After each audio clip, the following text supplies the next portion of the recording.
آداب، میں ہوں وسعت اللہ خان اور میرے ساتھ ہیں شاہ زیب جیلانی۔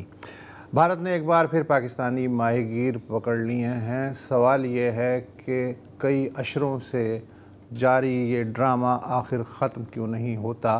اس بارے میں ہم بات کریں گے آگے چل کے۔ ماما قدیر اب اس دنیا میں نہیں رہے، لیکن ماما قدیر تھے کون، یہ بھی دیکھیں گے۔ لیکن پہلے پاکستان کے تاریخی ادارے پی آئی اے کی نیلامی کی کوشش کا احوال۔ کل اسلام آباد میں نجکاری کمیشن پی آئی اے کی نیلامی کر رہا ہے۔ چند ماہ پہلے بھی اس طرح کی کوشش کی گئی تھی جو کہ ناکام ثابت ہوئی۔ نیلامی کی کارروائی کی شفافیت ظاہر کرنے کے لیے اسے براہ راست چینلز پہ دکھانے کا فیصلہ کیا گیا ہے۔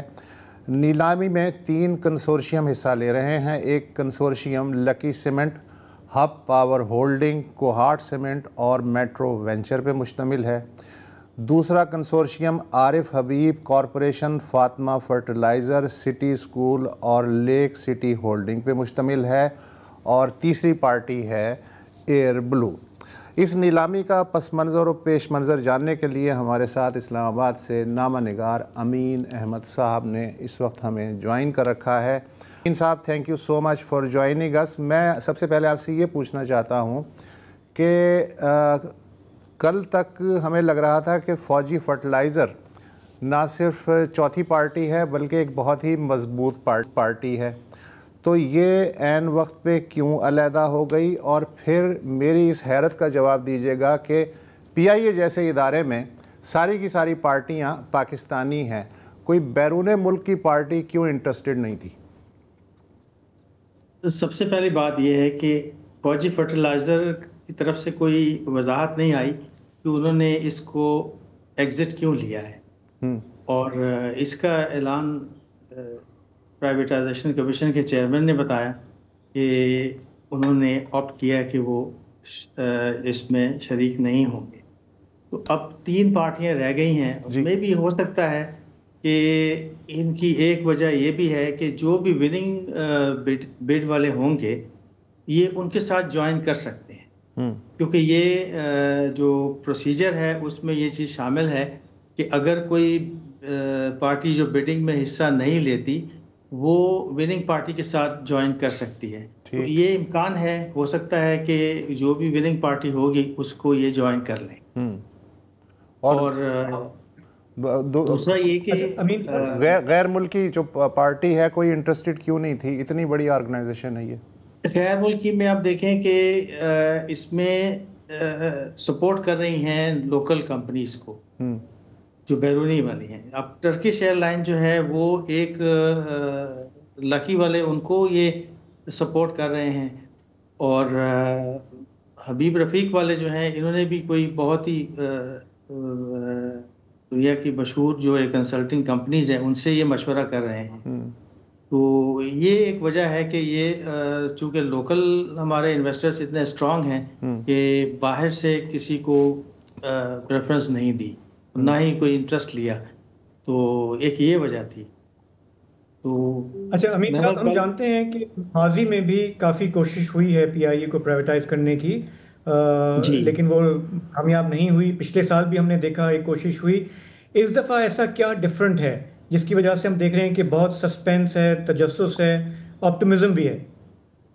کیونکہ یہ جو گروپ ہیں، جو 3 گروپ ہیں اس وقت، یہ بہت اسٹرانگ گروپ ہیں، اور جو سب سے ایک جو بات اچھی ہے اس میں، یہ گروپ سارے جو ہیں پرائم منسٹر سے مل چکے ہیں، اور کافی ساری چیزیں جو ہیں اس میں پیش رفت ہوئی ہے، تو جس کی وجہ سے یہ اب لگ رہا ہے کہ اب تیسری دفعہ جو بولی لگے گی پی آئی اے کی یہ کامیاب ہوگی۔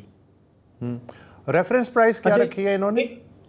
ریفرنس پرائز کا یہ ہے کہ یہ چیئرمین جو ہے پرائیویٹائزیشن کے، انہوں نے یہ بتایا تھا کہ ہم بڈنگ کے پروسیس میں ہم نہیں بتائیں گے، کیونکہ اس کی جو ریفرنس پرائز ہے وہ پرائیویٹائزیشن بورڈ کی میٹنگ ہوگی کل ہی، جب یہ بڈز وصول ہو جائیں گی، وہاں پہ ریفرنس پرائز طے ہوگی، اور اس کے بعد یہی ریفرنس پرائز جو ہے جو کابینہ کی جو کمیٹی ہے نجکاری کے اوپر اس کو وزیر خزانہ لیڈ کرتے ہیں، وہ وہاں اس کو اپروول دیں گے اور 3:30 بجے جو سیشن ہوگا وہاں پہ یہ بولی دہندگان جو ہیں ان کی موجودگی میں یہ بولیاں کھولی جائیں گی اور بولیوں اور ریفرنس دونوں کا اعلان وہیں کیا جائے گا۔ ٹھیک۔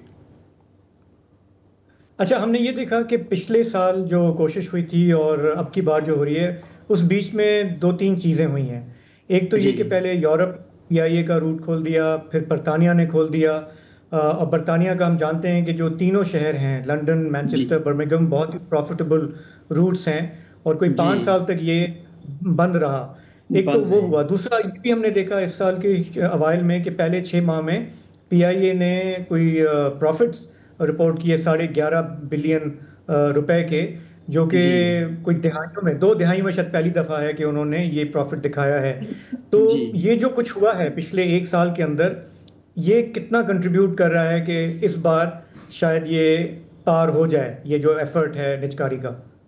کیونکہ یہ جو جتنے بھی اقدامات لیے گئے نا، اس سے پی آئی اے کی ساکھ بڑی بہتر ہوئی، اور وہ جو ساکھ بہتر ہوئی ہے نا، جس میں ان کو پھر پوٹینشیل بھی نظر آیا۔ کیونکہ آپ دیکھیں کہ پاکستان کی آبادی کو ذہن میں رکھتے ہوئے اگر آپ دیکھیں ان کے پاس روٹس بھی بہت ہیں، پھر ان کے پاس اسٹیکس بہت ہیں اور کلائنٹ بہت ہیں، تو پوٹینشیل پی آئی اے کا بہت زیادہ ہے، اور یہی امید کی جا رہی ہے کہ پی آئی اے جو ہے نجکاری کے بعد بحالی کی جانب گامزن ہوگی اور وہ جو ایک لاسٹ گلوری تھی وہ اس کو دوبارہ حاصل کر لے گی۔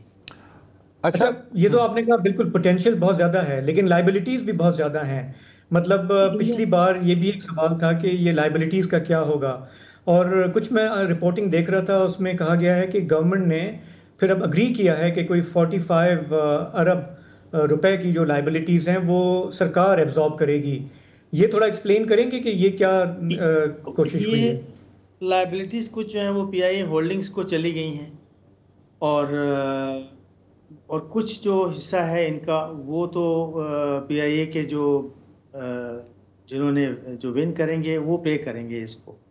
اور اس میں ایک چیز یہ بھی ہے کہ 4 جو ان کے جو مین کور بزنس ہے نا وہ ان کو ملیں گے، جس میں کہہ لیں کہ پیسنجرز ہیں، ان کا ٹریننگ کمپوننٹ ہے، ان کا فلائٹ کچن ہے، اور یہ ان کی چیزیں ہیں جو ان کو ملیں گی، اور اسی سے یہ کہہ لیں کہ ایک بنیاد بنے گی پی آئی اے کے بزنس کے لیے۔ اچھا، ایک اور سوال جو ہے وہ بار بار آتا ہے جب بھی نجکاری کی بات ہوتی ہے، وہ تو اسٹاف کی بات۔ ہم جانتے ہیں کہ پچھلے 10-15 سال میں پی آئی اے کا اسٹاف آہستہ آہستہ کم ہوا ہے، مطلب کوئی 11,500 سے کوئی آدھا ہو گیا ہے اب، لیکن جو بچا ہوا ہے 6,500 رہ گئے ہیں، لیکن 6,500 رہ گئے ہیں 11,500 سے، اور دوبارہ اس کی جو انہوں نے جو طے کریں گے ابھی جو بیڈرز ہیں ان کے ساتھ کہ 1 سال میں یہ کسی بھی ملازم کو نہیں نکالیں گے، اس کے جو پرکس ہیں، ان کی جو سیلریز ہیں، اس کی پینشن ہے، وہ یہ نئی مینجمنٹ ادا کرے گی۔ تاہم جو ریٹائر ہو چکے ہیں لوگ پی آئی اے سے، ان کی جو ذمہ داری ہے ان کی پینشن کی ہے، ان کے ہیلتھ بینیفٹس ہیں، ان کے جو ڈسکاؤنٹڈ ٹکٹس ہیں، وہ پی آئی اے ہولڈنگز کی ذمہ داری بن جائے گی اب۔ اچھا، میں ایک سوال جاننا، لیکن اس طرح لگتا نہیں ہے کہ کوئی وہاں سے کوئی ایشو آئے گا، جہاں تک سٹاف کی بات ہے، گولڈن ہینڈ شیکس کی بات ہے، یونینز کی بات ہے، آپ کو لگ رہا ہے کہ یہ اس دفعہ شاید ہو ہی جائے پرائیویٹائزیشن؟ نہیں، اس دفعہ تو چیئرمین بقول چیئرمین کے وہ کہہ رہے ہیں ہم اس کو انشاءاللہ کامیاب ہوں گے اور ہم کر دیں گے اس کو انشاءاللہ۔ اچھا، میں امین صاحب ایک بات جاننا چاہ رہا ہوں کہ کل جو ہیں جو بھی کامیاب بیڈر ہوگا وہ 75% جو شیئرز ہیں پی آئی اے کے وہ خرید لے گا اور باقی 25% گورنمنٹ رکھے گی، لیکن اگر شیئر ہولڈر انٹرسٹڈ ہے تو وہ جو 25% گورنمنٹ رکھے گی وہ بھی 90 دن کے اندر اندر خرید سکتا ہے۔ اس کا مطلب ہے کہ 100% یہ ایک پرائیویٹ کمپنی بن جائے گی۔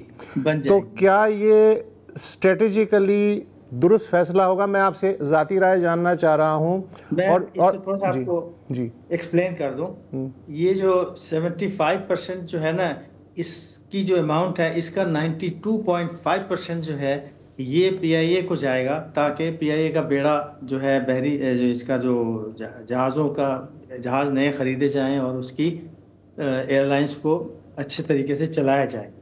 اس میں سے یہ جو 7.5% ہے یہ گورنمنٹ کو جائے گا، اور جو چیز طے ہے وہ یہ کہ جو 25% کی جو ویلیویشن ہے نا، وہ یہ 75% کی جو بولی ہوگی یہ اس کے بعد طے ہوگی 25%، اور اس کا کہہ رہے ہیں کہ اگر کسی بیڈر نے اگر خریدنا چاہا تو اس کے لیے اس کو 90 ڈیز دیے جائیں گے۔ میں یہ جاننا چاہ رہا ہوں کہ 100% شیئرز پی آئی اے جیسی کمپنی کے پرائیویٹ شعبے کے حوالے کرنا اسٹریٹجیکلی درست فیصلہ لگ رہا ہے یا نہیں؟ اس لیے کہ جو کور ایشوز ہیں نا، جو کور ان کے ڈپارٹمنٹس ہیں وہی دیے جائیں گے، اس میں ایئرپورٹ شامل نہیں ہوں گے۔ اچھا، ہاں، کیونکہ ایئرپورٹس جو ہیں کراچی کا، لاہور کا اور اسلام آباد کا یہ بھی پرائیویٹائز ہو رہے ہیں اور یہ بھی لیز پہ دیے جا رہے ہیں، تو یہ پی آئی اے کا جو آپریشن ہوگا یہ ایئرپورٹ سے اس کا کوئی لنک نہیں ہوگا۔ ایک آرگومنٹ یہ بھی آ رہا ہے جو نجکاری کے خلاف لوگ ہیں کہ اگر 11 ارب روپے کا منافع پی آئی اے ان حالات میں دکھا سکتی ہے تو اس کا مطلب یہ ہے کہ اگر اس کی تنظیمیں نو کی جائے تو یہ سرکاری سیکٹر میں بھی منافع دکھا سکتی ہے۔ اس سوال میں آپ بتاؤ کہ یہ جو چیئرمین ہیں پرائیویٹائزیشن کمیشن کے، وہ کہہ رہے ہیں کہ یہ حکومت کا کام نہیں ہے کہ وہ انویسٹمنٹ کرے اور اس اداروں کو چلائے، کیونکہ کہتے ہیں جی بہتر اسٹریٹجی جو لا سکتے ہیں وہ پرائیویٹ سیکٹر ہی لا سکتا ہے اور وہی کامیاب ہو سکتا ہے۔ ٹھیک ہے، یہ ان کا نظریہ ہے۔ شکریہ ادا کر دیں کیا شاہ زیب؟ جی جی جی ٹھیک ہے، تھینک یو سرکار، بہت شکریہ، آپ نے بہت سارے جو ہیں وہ کلیئر کر دیں۔ ایک وقفہ لے لیں۔ Welcome back. 12 دن پہلے 11 پاکستانی ماہی گیر جن میں 2 کمسن بچے ظہیر اور حبیب اللہ بھی شامل ہیں، ان کی کشتیاں سر کریک کے قریب شدید سمندری دھند میں پھنس کے راستہ بھٹک گئیں۔ ان ماہی گیروں کا تعلق کراچی کی ساحلی بستی ابراہیم حیدری سے ہے۔ بھارتی کوسٹ گارڈز نے انہیں حراست میں لے لیا۔ تب سے انہیں کہاں اور کس حال میں رکھا گیا ہے کچھ عطا پتہ نہیں۔ ٹائمز آف کراچی نے ان ماہی گیروں کے ورثاء سے بات کی، جس سے آپ کو اندازہ ہوگا کہ وہ کتنے کرب میں ہیں۔ جدھر پکڑا ہے نا ہمارا علاقہ ہے، ہماری آتے اپنی سائٹ میں پکڑا ہے۔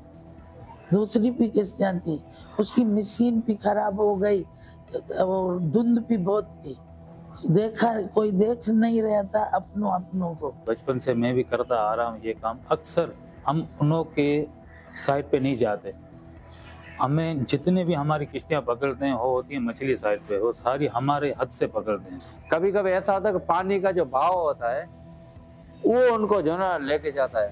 رات کو سوئے ہوئے پانی زیادہ ہو گیا تو ان کے حدود میں لے جاتا ہے۔ کبھی کبھی ایسا ہوتا ہے اچانک جو نا نیوی آ گئی، ابھی جب وہ نیوی آتی تو ان کے اتنی اسپیڈ ہوتی ہے ان کے پاس کہ کشتی کو جو نا بھاگتے پکڑ لیتی ہے، بھاگ نہیں پاتے۔ تو ہمارے جو بچے اس کی مدد کرو، آپ چھوڑ دو ادھر، کچھ آپ کرو، ہم تو کدھر جائیں گے، ادھر ہی آواز اٹھائیں گے، ادھر تو نہیں جا سکتے بیٹا، ہم تو غریب آدمی ہے۔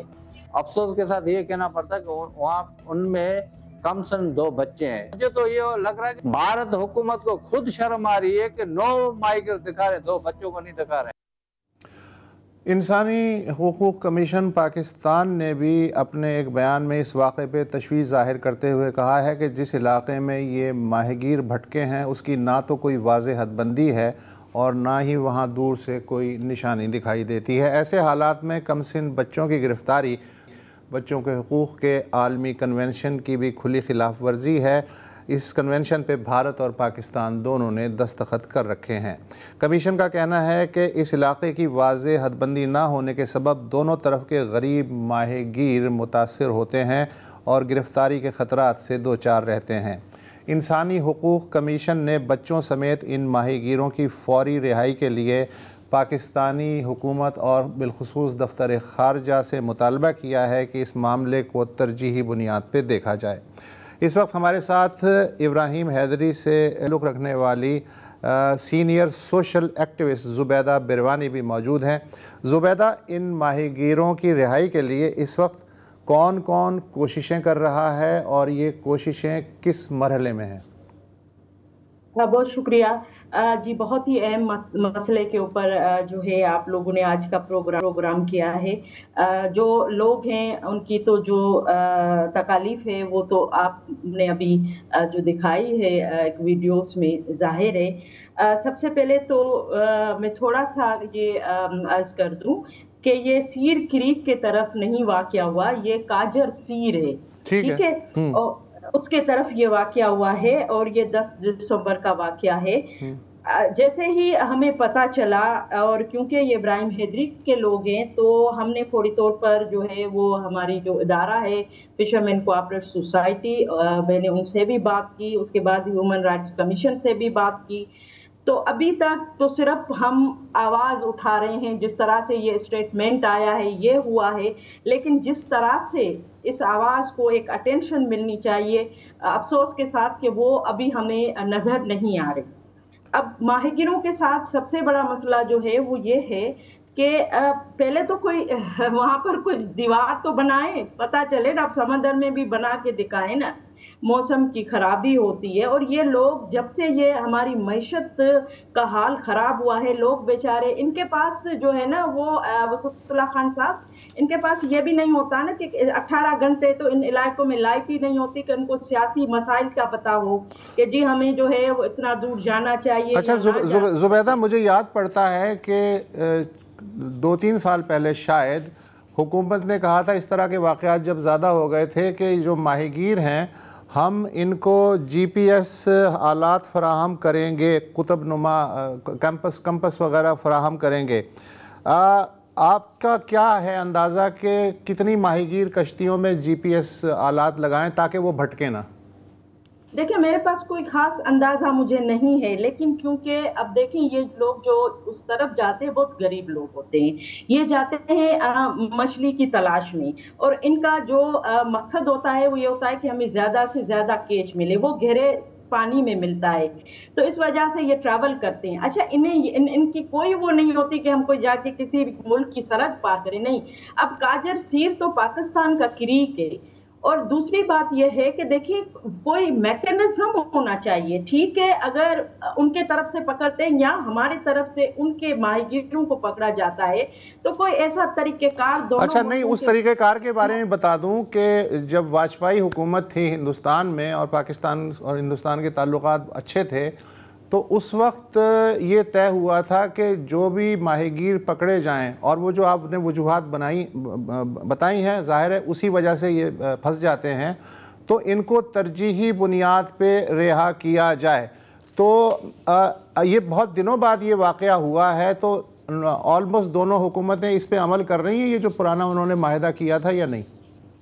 دیکھیں ایک تو یہ بھی بات چیت چلی تھی کہ اگر پکڑے بھی جاتے ہیں تو آپ ان سے کیچ لے لیں، ان کا جو نیٹ ہوتا ہے، جو جالیں ہوتی ہیں وہ ضبط کر لیں، لیکن لوگوں کو ضبط نہ کریں۔ ایک یہ بھی بات تھی جس پہ جو ہے وہ ہیومن رائٹس کمیشن نے بھی اس پہ ایگری کیا تھا کہ آگے اس پہ بات چیت ہو، لیکن یہ بات پھر آگے چلی نہیں، ٹھیک ہے۔ اچھا پھر فوراً چھوڑ دیا جائے، وہ فوراً نہیں آتے خان صاحب، ان کو سالوں لگ جاتے ہیں، ٹھیک ہے نا، اور سالوں کے بعد پھر یہ کوئی ایسی پولیٹیکل موو ہو جس کے بعد پھر یہ ایکسچینج ہوتے ہیں، ادھر سے ہمارے ماہی گیروں کو چھوڑا جاتا ہے، ادھر سے یہ اس طرح سے ہوتا ہے۔ لیکن یہ جو اس وقت جو واقعہ ہوا ہے نا، یہ واقعہ اس میں 2 معصوم بچے ہیں، ایک 9 سال کا، ایک 11 سال کا، اور یہ بچے ماہی گیری نہیں کرتے، یہ اپنے جو ان کے چچا ہیں ان کے ساتھ یہ بچے ایسے شوقیہ طور پہ چلے گئے۔ تو اب یہ بہت زیادہ جو ہے نا کنسرن ہے ہم سب کو، کیونکہ یہ بچے تو پاکستانی ہیں نا، یہ پاکستانی بچے ہم نے کس طرح سے چھوڑ دیا ہے، اور ابھی تک نہ ہماری کسی اسمبلی کے فلور پر نہ سینٹ کے فلور پر اس ایشو کو، لیکن یہ تو بیسیکلی تو فورن آفس کا ایشو ہے نا۔ فورن آفس دیکھیں ایک پریشر موو ہوگا نا، ابھی ہم سوشل میڈیا کے تھرو، ہم نیشنل میڈیا کے تھرو ایک کوشش لے رہے ہیں، لیکن یہ ادارے ہمارے جو ہیں یہ بڑے ادارے ہیں، یہ فیصلہ سازی کے ادارے ہیں، ان کو چاہیے کہ یہ فورن آفس سے رابطہ کریں، وہاں سے آواز ایک جانی چاہیے. ہم اپنی تو کوشش کر رہے ہیں لیکن یہ ایشو اس طرح سے اٹینشن نہیں لے پا رہا جس طرح سے لینا چاہیے, اور جتنا یہ اہم ایشو ہے, چھوٹے بچے اپنی ماں سے الگ. شاہ زیب آپ کو کچھ پوچھنا ہے؟ نہیں بالکل ٹھیک, میرا جس طرح بتا رہی ہیں زبیدہ کہ ہمارے ملک میں اتنی دھما چوکری چل رہی ہوتی ہے کہ یہ جو انسانی ایشو ہے بار بار ہوتا رہتا ہے, اس پر بالکل توجہ نہیں آتی. تو میرا خیال ہے کہ جس طرح سے وہ ایکسپلین کر رہی ہیں, چاہے فارن آفس ہو, ان کے منتخب نمائندے ہوں, انہیں انٹروین تو کرنا چاہیے نا اس میں. ہاں, میں ایک بریک لینا چاہ رہا ہوں, اس کے بعد زبیدہ آپ سے ایک بل اور پوچھنے ہیں. Welcome back. پاکستان اور بھارت ایک دوسرے کے ماہی گیر سمندری حدود کی خلاف ورزی کے دوران پکڑ لیتے ہیں درجنوں کے حساب سے, اور پھر وہ برسوں مہینوں قید میں رہتے ہیں. زبیدہ بروانی سوشل ایکٹیوسٹ ہمارے ساتھ ہیں. زبیدہ, یہ جو گرفتاریاں ہیں, ظاہر ہے کہ آج کوئی نئی بات تو نہیں ہے, برسوں سے معمول ہے. یہ جو پاکستانی ماہی گیر بھارت کی قید سے نکل کے آتے ہیں سالوں بعد, مہینوں بعد, وہ وہاں کی کیا کہانیاں سناتے ہیں؟ اس میں کامن چیز کیا ہوتی ہے؟ دیکھیں جی, جو کہانیاں ہر جیل میں ہوتی ہے, بہت مشکل دور ہوتا ہے ان کی, وہ جو وقت گزرتا ہے, بہت سارے اگر آپ اخباروں کی بھی جو ہے نا وہ اگر آپ آرکائیوز میں دیکھیں تو لوگ جب یہاں پہنچتے ہیں, پہنچنے کے بعد وہ زیادہ دیر زندہ بھی نہیں رہتے. کسی کو کڈنی فیلئر کے ایشوز آتے ہیں, اس طرح کی وہ ہیلتھ ایشوز بہت زیادہ, کیونکہ اس طرح کی کیئر اور وہ جو سختیاں ہوتی ہیں اس کے بعد وہ ان کی صحت اس طرح سے نہیں رہتی, اور کافی عرصہ ان کو اس کنڈیشن میں وہاں پر رکھا جاتا ہے. تو میں سمجھتی ہوں کہ یہ حالات اس طرف والوں کے بھی ہوں گے تو اس طرف والوں کے بھی سیم ہے, کیونکہ ہم اگر انسانی حقوق کی بات کریں گے تو یہ ماہی گیر ہیں, یہ کوئی ڈاکو, کوئی چور یا اس طرح سے کوئی وہ ہے نہیں. لیکن یہ جو خان صاحب معاملہ ہوا ہے نا, اب دیکھیں یہ سرحد پار کا کیا اس کو ہم کہہ سکتے ہیں, کیونکہ اس دن بہت زیادہ کورا اور بہت زیادہ وہ تو ہم زبیدہ بات کر چکے ہیں. تھینک یو سو مچ کہ آپ نے جو ہے ہماری انفارمیشنز میں اضافہ کیا. یہ آپ نے انہوں نے زبیدہ نے بات کی کہ انڈین جیلوں میں عام طور پہ وہاں کا میڈیا بھی بتاتا ہے کہ کوئی اچھا سلوک نہیں ہوتا, لیکن یہاں ایک تاثر یہ ہے کہ پاکستان میں جو بھارتی ماہی گیر رکھے جاتے ہیں, زیادہ تر تو کراچی کی ملیر جیل میں رکھے جاتے ہیں, وہاں نسبتاً بہتر سلوک ہوتا ہے, اور وہ جب اپنے وطن واپس جاتے ہیں تو اس کا اظہار بھی کرتے ہیں. مثلاً یہ کہ یہ بھی سنا ہے کہ یہاں جو ملیر جیل ہے اس کے احاطے میں چونکہ اچھا خاصا بڑا علاقہ ہے, تو وہاں جو سبزیاں اگتی ہیں یا جو مرغیاں پالی ہوئی ہیں تو وہ بھی ان کی خوراک میں شامل ہوتے ہیں. اور رہائی کے وقت جو اکثر فوٹیجز نظر آتے ہیں ان میں بھی یہ آپ دیکھتے ہیں کہ تحفے تحائف جو ہیں وہ بھی انہیں ملتے ہیں. ان کی دیکھ بھال میں ایدھی ٹرسٹ بھی حصے دار ہوتا ہے, اور یہ جو ماہی گیر ہیں کچھ جو ہیں اتنے یوز ٹو ہو جاتے ہیں کہ رہائی کے بعد وہ جیل کا عملہ ہے اس سے بغلویر بھی ہوتے ہیں, کچھ کی آنکھوں میں آنسو بھی ہوتے ہیں.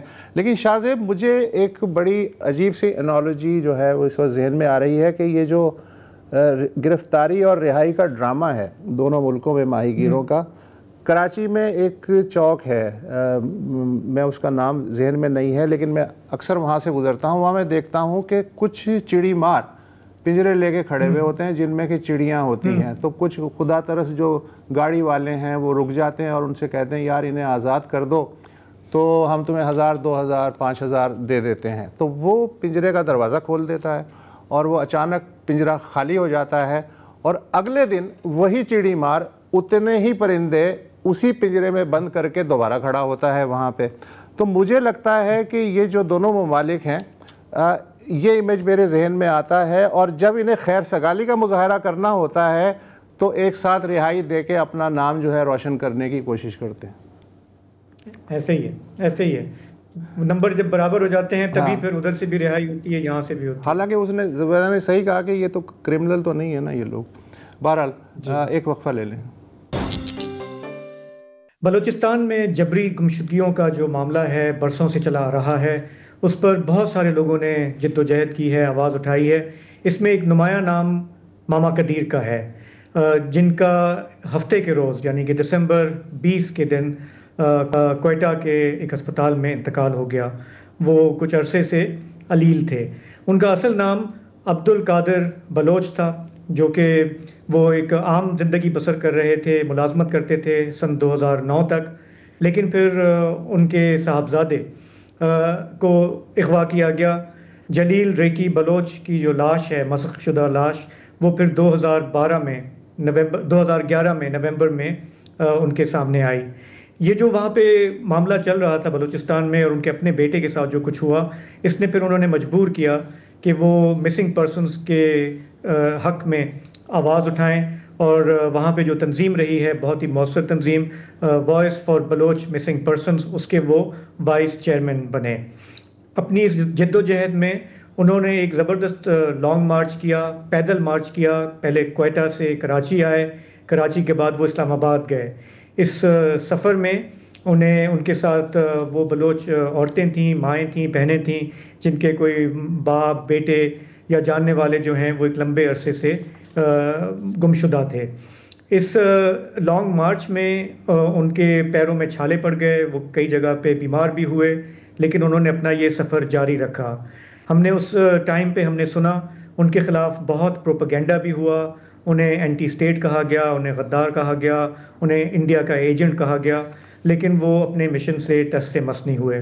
برسوں تک ان کا جو کیمپ تھا مسنگ بلوچ کا، وہ کوئٹہ میں پریس کلب کے قریب لگا رہا۔ سردی ہو، گرمی ہو، بارش ہو، دھمکیاں ہوں، وہ وہاں بیٹھے رہے۔ بہت سارے صحافی جو کوئٹہ جاتے ہیں وہ ان سے ملے بھی، میرا بھی ان سے وہاں ملنا ہوا، اور جب میں جا رہا تھا ان سے ملنے کے لیے تو ہمارے وہاں کے جو صحافی دوست ہیں انہوں نے ایڈوائز کیا کہ آپ نہ جائیں، کیونکہ اس کیمپ پر بہت کڑی نظر ہے، اور جو وہاں جاتا ہے پھر وہ بھی سرویلنس کی زد میں آ جاتا ہے۔ لیکن بطور صحافی میں گیا، میں ان سے ملا، اس وقت وہ وہاں اکیلے بیٹھے ہوئے تھے، اور میں نے ان سے پوچھا کہ یہ آپ کب تک جاری رکھیں گے اپنی جد و جہد، کیونکہ کوئی اس کا نتیجہ تو نکلتا نظر نہیں آتا۔ تو وسط انہوں نے کہا کہ جب تک میری سانس میں سانس ہے میں اپنا کام کروں گا، چاہے کوئی رزلٹ نکلے یا نہ نکلے۔ اور ہم نے دیکھا کہ پھر پچھلے سال سن 2024 میں رات کی تاریکی میں اس کیمپ کو آگ بھی لگا دی گئی تھی۔ تو ماما قدیر جو ہیں ان کی جد و جہد تقریباً سارے انسانی حقوق کے کارکن جو ہمارے ملک میں وہ مانتے ہیں کہ وہ ایک پرامن جد و جہد تھی، اس میں وائلنس کو کبھی انہوں نے پریچ نہیں کیا، اور وہ کہتے تھے کہ ہم اپنے پیاروں کے لیے صرف انصاف چاہتے ہیں۔ اچھا، آپ نے ظاہر ہے کہ پورا خاکہ کھینچ دیا۔ ماما قدیر جو ہیں وہ بیسیکلی ان کا پس منظر تو یہی تھا کہ وہ ایک بینک کے ملازم تھے، اور بہت طویل عرصے تک ریٹائر ہوئے باقاعدہ وہ، اور ان کے جو مسنگ بیٹے ہیں جلیل ریکی، وہ بھی بینک ملازم ہی تھے، ڈبل ایم اے تھے۔ یہ جو آپ نے کوئٹہ کے کیمپ کا ذکر کیا، ابھی میں بی بی سی کی رپورٹ پڑھ رہا تھا، انہوں نے voice for Baloch missing persons کے جو چیئرمین ہیں نصر اللہ بلوچ، ان کے حوالے سے کہا کہ یہ عالمی تاریخ میں اپنی نوعیت کا سب سے طویل عرصے سے قائم کیمپ ہے۔ لگ بھگ 6000 دن سے زائد اس کیمپ کو ہو چکے ہیں، اور اس عرصے میں یہ کیمپ جو ہے کئی دفعہ اکھاڑنے کی کوشش ہوئی اور 4 دفعہ نظر آتش ہوا، لیکن ماما قدیر جو ہیں اس کیمپ کا مستقل حصہ تھے۔ اس بیچ شاید آپ کو یاد ہو کہ کراچی پریس کلب کے باہر بھی کئی مہینے تک یہ کیمپ لگا رہا، اور ماما قدیر وہاں ہر وقت بیٹھے ہوئے نظر آتے تھے۔ مجھے یاد ہے کہ وہاں ہر طرح کے سیاسی جماعتوں کے لوگ آتے تھے، مسلم لیگ نون کے بھی آتے تھے، پیپلز پارٹی کے بھی آتے تھے، گھنٹوں بیٹھ کے باتیں کرتے تھے، تصویریں بنواتے تھے، یہ کہتے تھے کہ بس ٹھیک ہے، یہ بہت سنگین انسانی مسئلہ ہے، اور اگر ہم کبھی پاور میں آ گئے تو آپ کے ساتھ پورا تعاون کا یقین دلاتے ہیں، لیکن پھر وہ اقتدار میں آ جاتے تھے، اور اقتدار میں آتے ہی وہ اپنا وعدہ بھول جاتے تھے۔ اچھا، ماما قدیر جو ہیں اسلام آباد کے آپ نے مارچ کا ذکر کیا، 4 مہینے کا یہ مارچ تھا، آل ٹوگیدر، جگہ جگہ رکتے ہوئے وہ گئے تھے۔ نہ صرف یہاں بلکہ بیرون ملک بھی وہ 2 دفعہ ان کا جانا ہوا۔ ایک دفعہ 2018 میں انہوں نے جنیوا کا دورہ کیا، وہاں اقوام متحدہ کی جو ریلیٹڈ تنظیمیں تھیں انسانی حقوق کی اور دیگر تنظیمیں، ان کے اجلاسوں میں شرکت کی، اور پھر وہ امریکہ بھی گئے۔ اچھا، ماما قدیر کا نام جو ہے وہ ایگزٹ کنٹرول لسٹ میں بھی، جیسا کہ روایت ہے، آتا تھا جاتا تھا۔ یہ سلسلہ بھی ان کے ساتھ چلتا رہا۔ ہاسپٹل میں جو اب تھے تو ان کو ملٹیپل بیماریاں تھیں، تو مجھے ایسا لگتا ہے کہ چلے سرکار اور ریاست کو تو چھوڑیں، جو انہیں ایک وہ سمبل مانتے تھے ریزسٹنس کا، انہوں نے بھی شاید آخری وقت میں ان کی اس طرح سے مدد نہیں کی کہ ان کا پراپر علاج جو ہے ہو سکے۔ بہرحال وہ مئی سے ہاسپٹلائز ہی تھے۔ ایگزٹ کنٹرول لسٹ کا میں نے ذکر کیا تو 3 دن پہلے وہ اس دنیا کی جو تمام ایگزٹ کنٹرول لسٹیں ہیں ان سے آزاد ہو گئے۔ اب یہ کہ تاریخ میں کیا نام آئے گا کیا نہیں آئے گا یہ اب ان کا مسئلہ نہیں ہے، یہ جو پیچھے لوگ بچ گئے ہیں وہ اس کے بارے میں گریڈنگ ان کی کرتے رہیں گے۔ بہرحال وہ اپنی ذات میں ایک انجمن تو تھے اور انہوں نے انتہائی مشکل حالات میں جو کام کیا اس کی وجہ سے آج ہم ان کا ذکر بھی کر رہے ہیں۔ بہرحال ریسٹ ان پیس۔ فی الحال اتنا ہی، اجازت دیجیے، خدا حافظ۔